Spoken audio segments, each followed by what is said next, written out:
지난주 본문에서 사도 바울은 나는 가이사에게 항소하노라 이렇게 외쳤죠. 바울의 그 권한 행사는 영적으로는 우리가 가진 하늘 법정 상소권, 나는 하나님께 상소합니다 라는 기도란 의미이겠고, 또한 바울 개인적으로는 다른 가능성을 모두 포기하고 나는 반드시 나의 로마, 나의 부르심의 자리까지 가겠다라는 사도의 결연한 의지이기도 하였습니다. 그리고 오늘 본문은 그 사건 수일 후에 일어난 일 되겠습니다. 25장 13절 보시면, 수일 후에 아그리빠 왕과 버니게가 베스도에게 문안하러 가이사랴에 와서, 유다의 새로운 총독이 부임했다는 소식을 듣고 유다 왕 아그리빠 2세입니다. 아그리빠 2세가 취임을 축하하러 인사차 가이사랴에 방문하게 된 것입니다. 아니, 그러면 또 아그리빠 왕은 누구인가? 여러분, 당시 유대 권력 구조를 좀 이해하셔야 하는데, 베스도는 로마가 파견한 실질적 지배자가 되는 겁니다. 행정 최고 지배자, 책임자가 바로 베스도이고, 아그리빠 왕은 황제가 그 유대 민족을 조금 달래기 위해서 속국의 왕으로 세워준 겁니다. 그래서 그 종교적 문제나 그 민족적 문제만 한해서 통치권을 갖고 있는 사실 상징적 왕의 자리가 바로 아그리빠였습니다. 이들은 권력의 두 양대 세력이죠.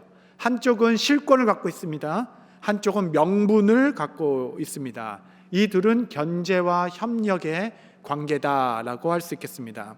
그러니까 이제 만나러 가면서는 막 엄청 욕하고, 또 만나서는 아유 너무 반갑습니다, 같이 한번 잘해봅시다, 뭐 이런 어떤 미묘한 긴장의 관계가 이 둘의 권력 구조였다 생각해 두면 좋겠습니다.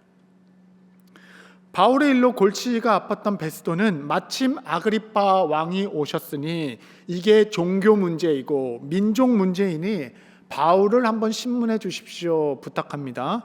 아그리빠는 그럽시다 하고 바울을 신문장에 불러 세우게 됩니다. 25장 13절 보면, 이튿날 아그리빠와 버니게가 크게 위엄을 갖추고 와서 천부장들과 시중의 높은 사람들과 함께 접견 장소에 들어오고 베스도의 명으로 바울을 데려오니. 여러분 한번 상상해 보십시오. 헬라식 양식의 웅장한 대리석 건물, 지금도 가이사랴는 정말 당시는 엄청난 도시였음을 흔적을 갖고 있습니다. 당시 로마 경주장도 보존되어 있는데 얼마나 멋진지 모릅니다. 그 왕들이나 접견하는 화려한 장소에 각자 자기 권위를 과시할 수 있는 옷과 장식으로 치장한 사람들이 함께 모여 있는 것입니다.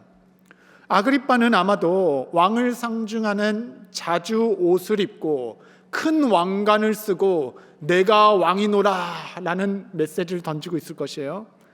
베스도는 이에 뒤질세라 로마를 상징하는 주홍빛 예복을 갖춰 입고 내가 실질적인 통치자다라고 과시했을 것입니다. 가이사랴에는 로마군 5개 사단이 주둔해 있었습니다. 그렇기에 통솔했던 천부장들도 각자 빛나는 제복들과 가슴에 훈장들을 달고 서열에 따라서 있었을 것입니다. 당시 높은 행정 관료들도 새로 생긴 지도부의 눈동장이라도 찍기 위하여 그의 서열에 맞춰 멋진 옷들을 입고 도열하고 있었을 것입니다. 그리고 가장 높은 재판장의 자리에 두 권력자가 딱 앉아 있는 것입니다. 그날 그 청문회장은 누가 더 힘이 있나 자기 자신을 뽐내는 과시의 경연장이었을 것입니다. 그리고 소환된 바울의 옷차림은 그들에 비하면 아마 누더기와 같았을 것입니다. 그는 2년간 감옥에 수감되어 얼굴은 수척해져 있었을 것이며 수염은 깎지 못해 더수룩했을 것이고 머리는 가다듬지 못했을 것입니다. 결박된 죄수의 모습으로 묶여서 끌려왔을 것이고, 왕의 위엄을 갖춘 아그리빠와 결박된 죄수의 모습으로 서 있는 극명한 대조, 이것이 사도행전 26장의 배경이라 하겠습니다. 아그리빠는 바울에게 마치라도 큰 아량이라도 베푸는 듯 너 스스로를 변호해 보시라 라고 말합니다. 26장 1절 2절 보시면, 아그리빠가 바울에게 이르되 너를 위하여 말하기를 내게 허락하노라 하니, 이에 바울이 손을 들어 변명하되 아그리빠 왕이여, 유대인이 고발하는 모든 일을 오늘 당신 앞에서 변명하게 된 것을 다행히 여기나이다. 바울은 손을 번쩍 들었습니다. 이게 무슨 의미인지는 모르겠지만 당당하게 주눅든 모습이 아니었어요. 2년간 수감되어 있으나 그는 결코 낙심하거나 두려워하지 않았습니다. 손을 번쩍 들며 내가 당신 앞에서 오늘 변론할 수 있게 된 것을 다행으로 여기나이다 라고 얘기했습니다. 사실 바울은 이 날을 손꼽아 기다리고 있었어요. 바울은 마침내 올 것이 왔구나 라고 기다렸던 사람처럼 그의 심지는 견고했고 그의 말에는 힘이 있었습니다. 왜냐하면 바로 이 순간이 사도 바울에게는 그의 부르심이 성취되는 자리이기 때문에 그러했습니다.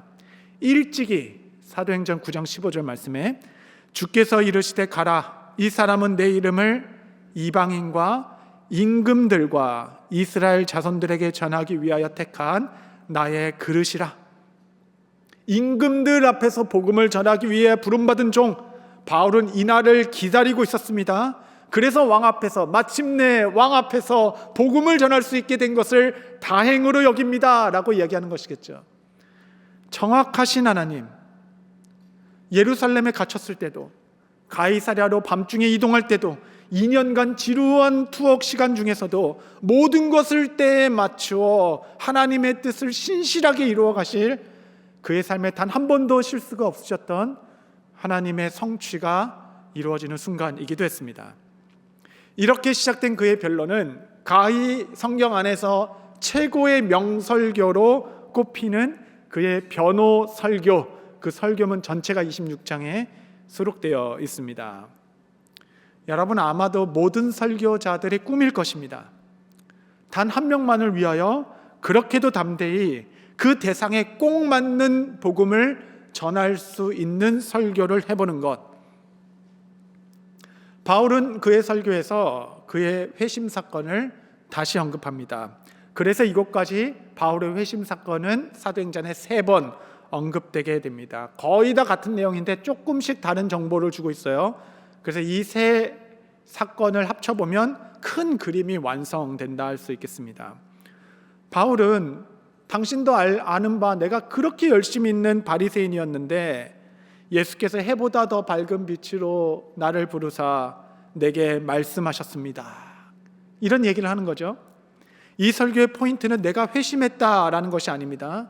십자가에서 죽은 예수님을 내가 다시 만났습니다. 그는 살아계십니다 라는 것이에요. 예수님의 부활을 전하고 싶었던 것입니다. 부활에 있어 가장 큰 증거는 변화된 나의 삶입니다 라고 말하는 것이에요. 나를 보십시오. 내 변화된 삶이 그리스도께서 부활하신 증거가 되는 것입니다. 내가 이렇게 변했습니다. 내 삶이 증거입니다 라고 말하는 것이에요. 저는 여러분의 삶이 그리스도께서 살아계시다라는 강력한 증거요, 강력한 근거로 전할 수 있게 되시기를 바랍니다. 그래서 이게 최고의 설교 중 하나입니다. 최고의 설교. 이 설교에서 그는 2번의 이야기가 갖지 못한 한 가지 정보를 더 줍니다. 그 전까지는 사울아 사울아 어찌하여 나를 핍박하느냐 여기까지만 이야기했는데 그 다음에 한 문장이 더 있었다는 것을 이제서야 우리는 알게 됩니다. 예수님의 그 한 문장, 여러분 그 한 말씀 한 말씀이 얼마나 귀합니까? 그 내용을 우리가 이제 알게 된 것이에요. 26장 14절 한번 다 같이 한번 합독하겠습니다. 시작. 우리가 다 땅에 엎드려지매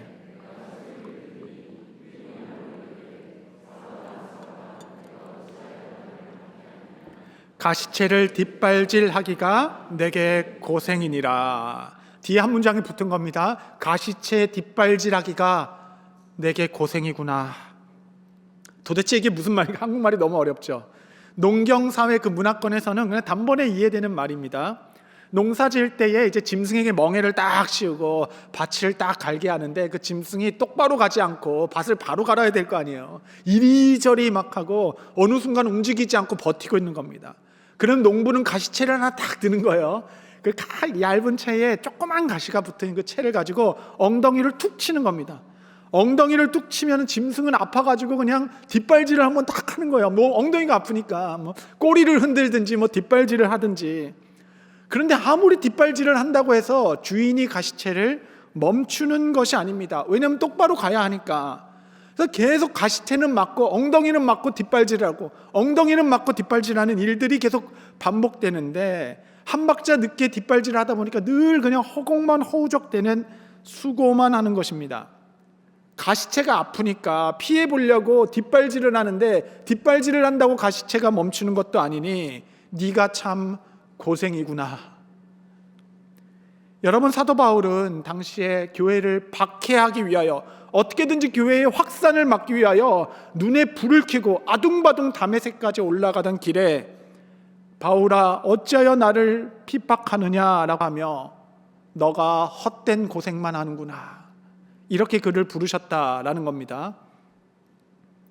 우리 인생 중에도 때론 가시체가 있기도 합니다. 인생의 망망대해 항해할 때 인생의 태풍을 만나기도 하죠. 이는 감당할 수 없는 폭풍일 것입니다. 그 폭풍을 만나니 배가 표류하고 침몰할 것 같아 우린 열심히 그 태풍을 이겨내기 위해 노를 젓기 시작하죠. 열심히 위기를 벗어나기 위해서 노라도 열심히 젓는데, 여러분, 태풍 한가운데서 사람이 노 젓는다고 하여 그 풍랑을 감당할 수 있겠습니까? 이 열심히 노 젓는 삶이 이 가시체 뒷발질하는 걸 알고 있지만 그래도 가만히만 있을 수 없게 열심히 노 젓는 우리네 인생들을 향하여 주께서는 네가 고생이구나, 고생이구나. 여러분, 풍랑 중에 살 길은 그 가시체를 붙들고 있는 주님을 바라보는 것입니다. 헛발질하는 삶이 아니라 방향을 바꾸는 것이에요. 그것이 살 길입니다.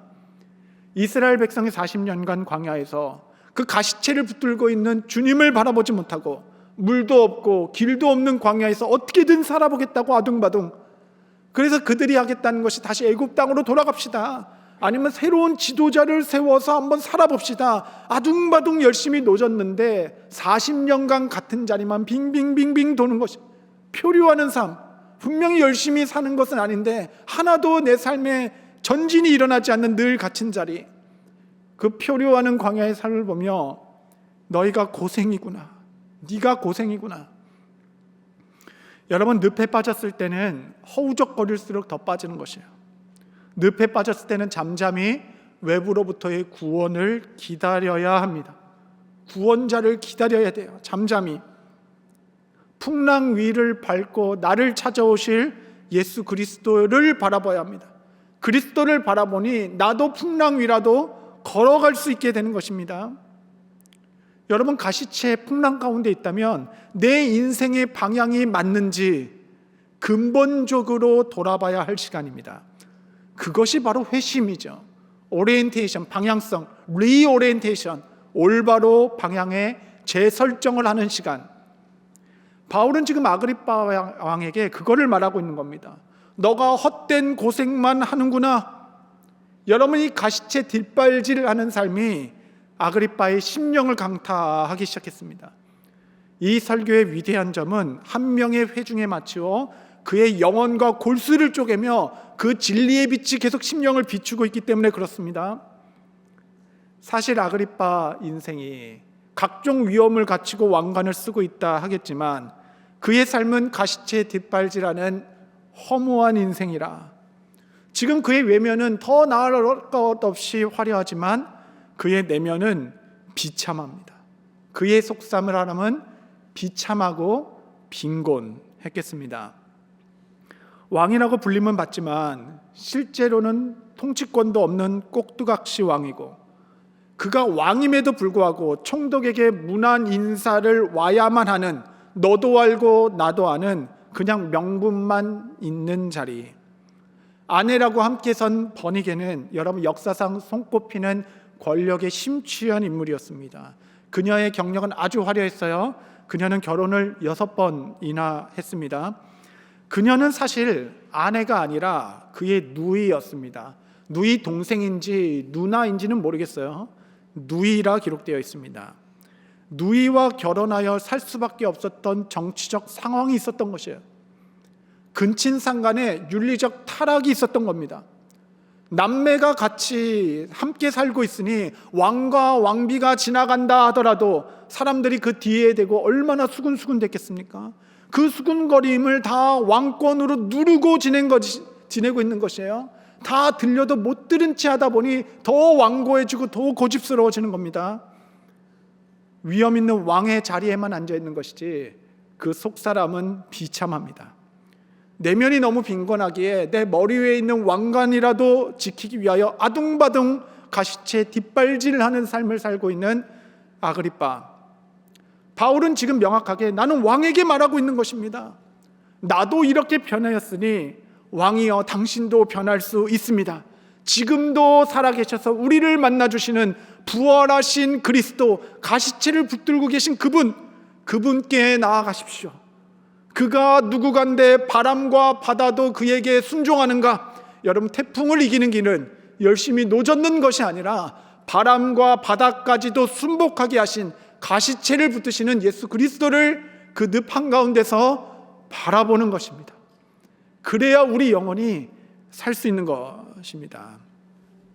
아그리빠는 순간 가슴이 동했던 것 같습니다. 그의 심장이 두근두근 거리기 시작했습니다. 정말 가시채 뒷발질하는 삶은 그의 삶을 관통하는 비유였습니다. 겉만 화려하지 속사람은 완전히 길을 잃은 부러진 인생.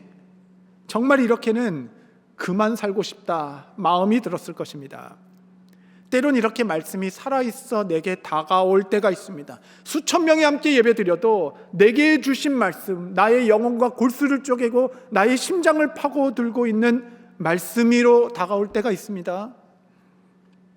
예전에 어떤 분이 제게 찾아와서 목사님 왜 저만 보고 설교하세요? 라고 그러시더라고요.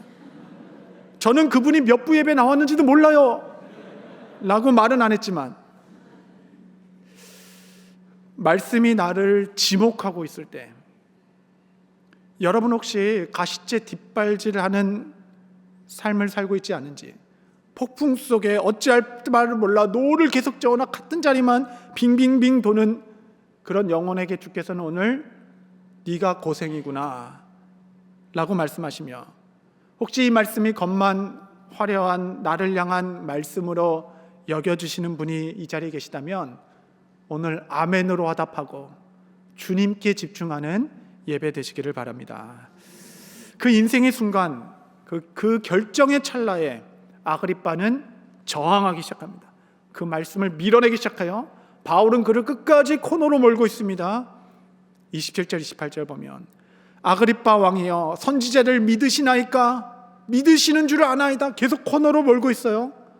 아그리빠가 바울에게 이르되 네가 적은 말로 나를 권하여 그리스도인이 되게 하려 하는도다. 아그리빠는 거세게 저항하며 그 몇 마디 말로 내가 기독교인이 되게 하려느냐? 그 말의 이면에는 야 큰일 날 뻔했다. 중간에 정신 차렸으니 망정이지. 쭉 듣다가 나도 크리스찬이 될 뻔했다라는 어떤 반증 아니겠습니까? 그는 애써 다가오는 말씀을 저항하고 있는 것입니다. 여러분, 사실 지금은 아그리빠 왕에게는 역사적 순간입니다. 역사적 순간. 여러분, 그 아그리빠는 헤롯 아그리빠입니다. 그 헤롯 가문이 얼마나 하나님의 나라를 대항했는지 성경은 그의 가문을 4대에 걸쳐 기록하고 있어요. 첫 번째는 헤롯 대왕이었습니다. 대단한 건축가였죠. 그는 동방박사의 구주의 탄생 이야기를 듣고 그 예수의 탄생을 막기 위하여 2세 이하의 남아는 다 죽이라 라고 명령한 자가 바로 1대 헤롯 대왕이었습니다. 그의 아들은 2대 헤롯 안디바였어요. 그는 그의 동생의 아내를 가로챘습니다. 그걸 보고 세례 요한이 어찌 그렇게 간음하는가? 그의 비판의 소리를 듣고 세례 요한을 참수했던 왕이 헤롯 안디바, 헤롯 2대 왕이었습니다. 그리고 그의 아들 헤롯 아그리빠 1세는 사도행전 12장에 등장합니다. 그는 사도 야고보를 칼로 죽이게 되어 12제자의 순교의 첫 번째 문을 연 자가 바로 헤롯 아그리빠 1세입니다. 그는 그의 교만으로 말미암아 벌레가 파먹어 죽게 되죠. 그리고 오늘 본문에 나온 자는 헤롯 아그리빠 2세입니다. 그의 아들이죠. 이제 그는 바울을 결박하고 신문하는 자리에 서 있는 것입니다. 하나님께서는 그 아그리빠에게 너의 가문은 지금 무엇을 하고 있는가? 그 옛날 교회를 박해하고 교회를 핍박하였던 사울에게도 똑같이 말씀하신 것이에요. 아그리빠야, 아그리빠야, 네가 어찌 나를 박해하느냐? 가시체 뒷발질하기가 네게 고생이다.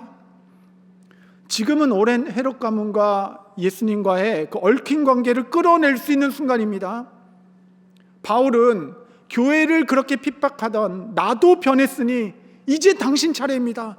당신도 변할 수 있습니다. 그래서 이게 위대한 설교입니다. 내가 이렇게 변했듯이 당신 차례입니다 라고 손을 내미는 복음의 손길. 하지만 아그리빠는 그 순간 저항합니다. 그 이유는 단 하나였을 것이에요. 그가 왕이었기 때문에. 왕. 차라리 그가 가난한 자였다라면, 차라리 혈류병 거인 여인처럼 예수님의 옷자락이라도 붙으면 낫겠다라는 그 내면의 비참한 만큼 외형도 빈곤함 가운데 있었더라면, 차라리 그에게 지체장애가 있어 미문에 앉은 자처럼 그 바울의 얘기가, 그 베드로의 얘기가 복음으로 들려 아멘으로 화답할 수 있는 가난함이 있었다면, 차라리 시각장애가 있어 앞도 보지 못하는 그 절망 가운데 있었다면, 여러분 그날엔 과시의 경연장과 같았습니다. 그날 그들이 그렇게 자랑하고 과시했던 지위, 권위, 그 화려함, 위엄은 그날 그에게 복이 된 것이 아니라 화가 된 것입니다. 화가. 화려함의 저주. 차라리 아무것도 없었던 자였다면. 우리 교회는 40일 특세를 어제까지 16일차 마무리했습니다. 순간순간 좀 벅차게 느껴질 때도 있지만, 시내산에 올라 홀로 하나님의 말씀을 기다리는 모세를 생각하고 금식하며 광야에서 40일간 하나님의 뜻을 세우신 예수님을 생각하면 이건 아무것도 아니다 싶습니다. 어떤 목사님이 우리 교회가 40일 특세를 한다 하니까 놀라면서 이렇게 얘기하시더라고요. 아니 특세를 왜 합니까? 아니 그 교회 건축하세요? 아닙니다. 그 교회에 무슨 큰 문제 있나요? 특별히 없습니다. 근데 그 다음 하신 말이 저한테 좀 결정적이었습니다. 그럼 도대체 부족함이 없는 초대교회가 왜 40일 기도를 시작했습니까? 네, 부족함이 없어서 합니다. 스스로 거만해져서 하나님의 말씀 앞에서도 반응하지 못하게 될까 봐, 비둔한 엘리 제사장이 되어 분별력을 잃게 될까 봐, 허상에 붕 떠서 이 겉모습만 화려한 들포도 인생 쭉정이 교회 될까 봐, 외면의 화려함 때문에 자꾸 우리 내면의 빈곤함까지도 가려지는 것 같아서 스스로 제옷을 입고 주님 앞에 머무르려 합니다. 더 겸손해지기 위하여, 더 낮아지기 위해서. 그래서 주님께서 말씀하실 때 언제든지 응답하기 위하여 우리는 스스로 겸손의 자리를 들어가고자 하는 겁니다. 여러분의 삶은 어떠십니까? 바울은 마지막까지 저항하는 아그리빠에게 이렇게 얘기합니다. 29절 말씀 같이 읽겠습니다. 시작. 바울이 이르되 말이 적으나 많으나 당신뿐만 아니라 오늘 내 말을 듣는 모든 사람도 다 이렇게 결박된 것 외에는 나와 같이 되기를 하나님께 원하나이다 하니라. 기가 막히죠. 상상이나 할 수 있겠습니까? 제수가 그 화려한 의복과 위엄을 뽐내고 있는 높은 자리에 앉은 권력자들에게 당신이 내가 오늘 이렇게 결박된 것을 제외하고는 나와 같이 되기를 원합니다. 여러분, 이것이 사도의 간구이자 하나님을 향한 기도 아니겠습니까? 나처럼 이렇게 초라하게 되라는 말씀이 아니라 이제 가시체 뒷발질하는 그런 삶은 그만하시고 부활과 영생, 복음과 승리, 믿음에 대한 당당함과 자긍심을 가지고 참된 진리 가운데, 빛 가운데 걷는 삶, 평강과 영광 가운데 부활의 주님께로 나아가십시오. 폭풍 가운데 나에게 걸어오시는 주님을 바라보십시오. 세상의 죄수가 왕에게 나처럼 되라 하니 이 말을 쭉 듣고 있던 베스도가 바울을 향해 너가 마침내 미쳤구나 라고 얘기하는 것입니다. 너의 그 많은 학문이 너를 미치게 한다 라고 얘기하고 있어요. 여러분, 어찌 보면 그 미쳤다라는 것은 역설적 칭찬 아닙니까? 믿는 우리에게는 때론 한 번은 들어봐야 할 그 종칭 아니겠습니까? 무언가 하나의 가치에 몰두하고 그것에 모든 것을 거는 인생을 우리는 종종 미쳤다라고 표현하기도 합니다. 보니까 사도 바울은 이런 얘기를 많이 들었던 것 같아요. 그는 자기의 상태를 조금 알고 있습니다. 고린도후서 3장 13절에 보면 5장 13절 우리가 만일 미쳤어도 하나님을 위한 것이요 정신이 온전하여도 너희를 위한 것이니. 여러분, 성경 속의 사람들을 보십시오. 우리는 성경을 읽을 때 가끔씩은 하나님은 우리 인생들의 한계점을 뛰어넘는 순종을 요구하시나 도무지 이해할 수 없는 것까지 밀어넣으시며 그런 순종을 요청하시는가 우리는 때론 이해할 수도 없고 감당할 수도 없음을 알게 되죠. 여러분, 그러나 이것은 맹목적 순종이 아닙니다. 파격적 순종이에요. 무모한 순종이 아닙니다. 거침없는 순종이었어요. 아브라함이 이삭을 드린 모리아산, 호세아가 결혼한 음란한 여인, 이사야가 벌거벗고 지낸 것들, 에스겔의 모든 수치를 뒤집어 쓰는 모든 순종, 우리가 성경을 읽을 때 너무 무모해 라고만 말씀하지 마시고 나는 단 한 번만이라도 이처럼 파격적이고 거침없는 순종을 해본 적이 있는가? 여러분, 요즘 저희 세대 크리스찬들은 너무 정신 차리고 사는 것 같아요. 너무 정신 차리고 그러다 보니 너무 합리적이고 할 수 있는 수준에서만 사는 것 같습니다. 바로 우리 부모 세대만 하더라도 여러분, 교회에 정신 차리고 다니신 분은 거의 없습니다. 복음을 위하여 교회를 위하여 돌진하는 삶의 열매를 우리는 지금 누리고 있는 것 아니겠습니까? 이 거침없는 순종의 열정들이 히브리서 11장에 기록되어 있는 것입니다. 성경뿐만 아니라 지난 2000년 역사 가운데 여러분, 미쳤다라고 하는 사람들의 헌신들의 열정을 보십시오. 종교개혁자 마틴 루터는 세상이 미쳤다 감히 카톨릭을 대항해? 칼빈은 제네바에서 미쳤다라는 소식을 들었습니다. 이후 존 웨슬리는 복음 전파에 정신 나간 사람이라고 조롱을 받았습니다. 조지 웨필드도 그랬고 D.L. 무디도 미쳤다라고 할 정도였습니다. 여러분, 계속 말할 수도 있는 것이에요. 우리 교회 40가정 선교사 파송 비전에 따라 이제 또 한 가정의 파송 준비를 하고 있습니다. 제가 어제 그분들의 추천서를 마쳤습니다.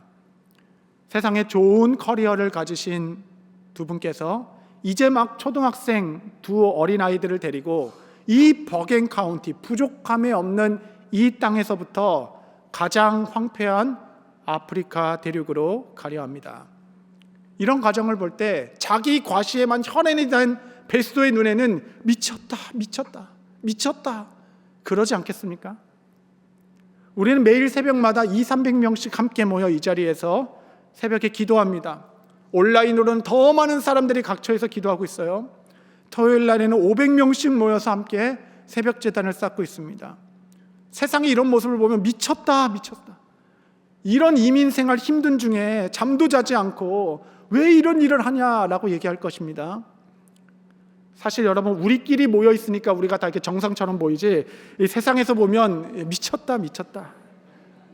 그렇게 하면 돈을 주냐라고 물어보는 거예요. 아니, 돈을 내고 다닌다고? 미쳤다. 돈을 내면서 도대체 새벽에 나가서. 여러분, 교회에는 이런 일이 많아야 합니다. 어떤 분이 그러시는데 제일 안타까운 사람은 이 미치다 만 사람, 이 사람이 제일 안타까워요. 이런 사람들은 교회에 와서는 이 좋은 날에 골프 치러 가야 되는데 왜 교회에 왔을까? 그래서 골프 치러 가면은 그거 좀 이렇게 즐기면 되는데 이렇게 교회 갔어야 되는데 왜 여기서 골프 치고 있나? 그러니까 수학 시간에 이제 국어책 공부하다가 마침내 국어 시간이 됐는데 이제 영어책 피는, 이게 가시체 뒷발질하는 힘든 삶. 여러분, 제대로 미치면 멋있습니다. 여러분, 그 뜨거웠던 순간들을 기억하시죠? 바울은 왕에게 왕이시여 나와 같기를 바라나이다 라고 얘기했습니다. 사실 바울은 미친 게 아니었습니다. 오히려 이 미쳐 돌아가는 세상에서 바르고 참된 말을 하는 사람. 사도행전 26장 25절 제가 읽겠습니다. 바울이 이르되 베스도 각하여 내가 미친 것이 아니요 참되고 온전한 말을 하나이다. 여러분, 세상을 그냥 가만히 좀 보십시오. 그냥 정신없이 휩쓸리지 마시고 좀 멈춰서 가만히 보십시오. 이 세상은 과시경연장이 된 듯합니다. 정말 이 세상은 제정신이 아니에요.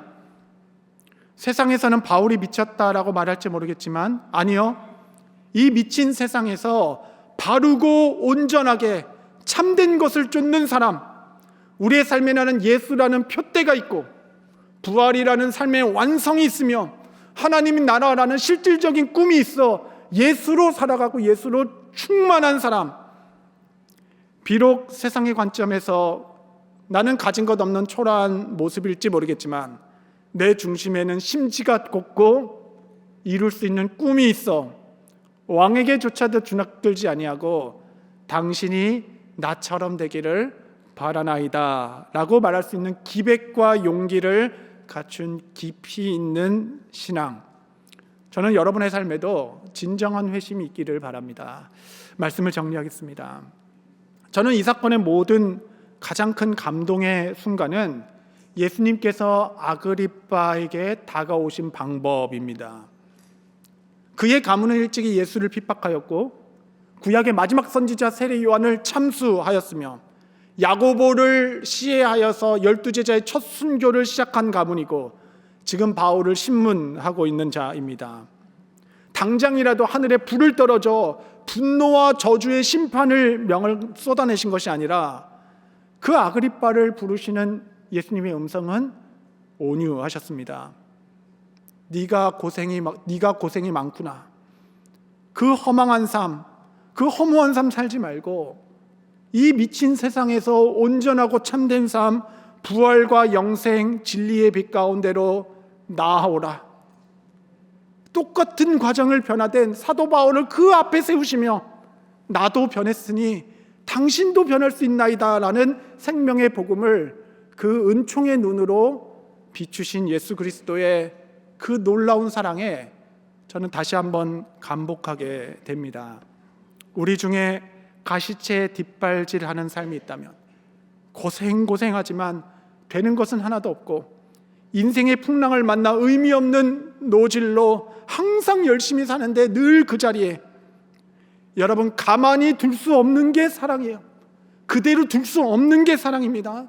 때론 하나님께서 사람 막대기 인생 채찍로 나를 다스린다 할 때 내가 너무 아파서 뒷발질라고도 하나 아무 소용없는 허공에 그 수고하고 무거운 모든 짐을 다 내려놓고 내게로 오라, 내게로 오라. 내가 너를 쉬게 하리라. 어디를 봐도 다 자기 과시의 경연장이 돼버린 이 정신 나간 세상에서 온전한 제자로 표대를 향하여 살아가는 삶, 비전의 사람, 당당한 사람. 여러분, 여러분의 인생은 누가 결정해 주지 않습니다. 결정해줘야 될 사람들 자꾸 미루기만 하는 것이에요. 여러분, 오늘 하나님 앞에서 상소하십시오. 모든 가능성을 다 차단하고 여러분의 인생길을 주님께 온전히 의탁하십시오. 주저없이 주님을 뜨겁게 사랑하시기 바랍니다. 예수로만 충만한 삶, 다시 흐트러진 나의 영점을 명확하게 그리스도께로 고정하고 나는 이 땅에 사는 동안 예수로 살아가다 나의 로마, 나의 부르심 끝에서 나를 영광스럽게 맞이하실 주님을 배웠겠나니 이 부르심에 순종하여 그리스도로 충만한 삶 살게 하옵소서. 참된 부르심의 응답이 오늘 여러분 삶 가운데 있게 되기를 바랍니다.